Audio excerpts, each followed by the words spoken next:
Shiv Aroor is now joining us live for more details on that. Shiv is in fact at the Gaza border from where he continues to report under very dangerous circumstances. In fact, Shiv, first of all, we want you to be safe.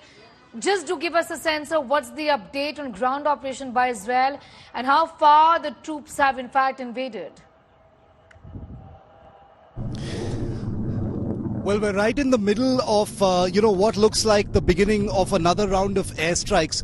There have been 300 airstrikes since last night, and we're told that more airstrikes are going to happen. We're being buzzed overhead by aircraft. Aircraft are flying overhead to and from the Gaza Strip. So obviously those airstrikes are taking place in the distance, which is Gaza City. This is the northern end of Gaza, but in the distance, the first big, urban conglomeration city is, of course, Gaza City, and that's where much of the bombing is taking place right now. Remember, this ground operation is happening inch by inch, meter by meter. It's not happening at a kind of brutal, fast-paced, velocity of the kind that past invasions have taken place, because the appetite for the casualties is extremely low at this point of time, plus the hostage crisis hasn't been resolved just yet. Also, remember that the ground operation itself is hinged on how things really play out as far as the hostage crisis is concerned.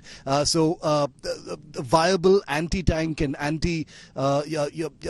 anti-armored vehicle positions continue to remain in that particular area, and that's one of the reasons why the momentum of the ground operation remains far lower than it usually is. 300 airstrikes continuing to provide air cover and air support to troops on the ground.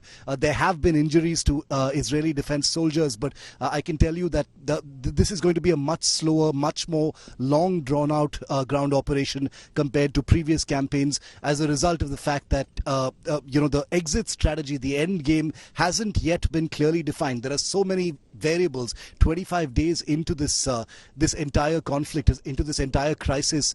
There is no indication, despite daily updates on hierarchy members being killed, that the full strength of the Hamas has been obliterated. 25 days is a long time. The Gaza Strip isn't small, 41 kilometers long, 6 to 12 kilometers wide. There's a great deal of hiding places. There are tunnel networks. There are escape routes for the Hamas, but the leadership, remember, still sits abroad. But the fact that they're continuing to attack the IDF within Gaza and to attack Israel from outside, continues to be a major concern. When the ground operation will start having a visible effect on the Hamas's offensive capability remains to be seen. This is day 4, really, of the ground operation. That's right. Also, Shiv, on Tuesday, rockets hit an area near Ashdod in Israel. The entire sequence was caught on India Today's cameras as well, isn't it? Well, the destruction is clearly visible from where we've been reporting. The damage to the northern end of Gaza is extremely apparent. If you look at the pictures that I've been sending in from earlier, it's really a hellscape. The northern tip is just basically a hellscape. Both airstrikes as well as tank damage is very clearly visible even from this distance away. I'm reporting from about 2 kilometers away from the Gaza front, and the damage, the plumes of smoke, they are pretty much constant.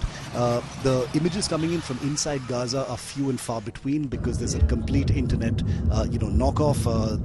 There are no communications coming in from the inside as well, and therefore it's difficult to assess precisely how much damage is coming in from different areas. But what we've seen from here, the pictures that I've taken with my own camera from this location right on the Gaza front, suggests that the damage is there, the crisis is there, the kind of debris scape that has been created as a result of this relentless bombing campaign is very visible. But this is only the northern end.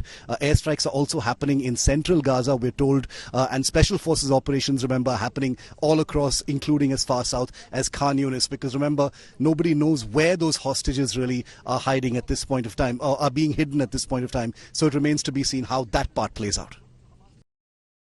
Shiv, I'm going to thank you for the moment for joining us with the very latest on that. Like Shiv was telling us about, rockets, of course, have hit an area in Ashdod in Israel, and this was in fact caught on India Today's cameras. Let's take a look.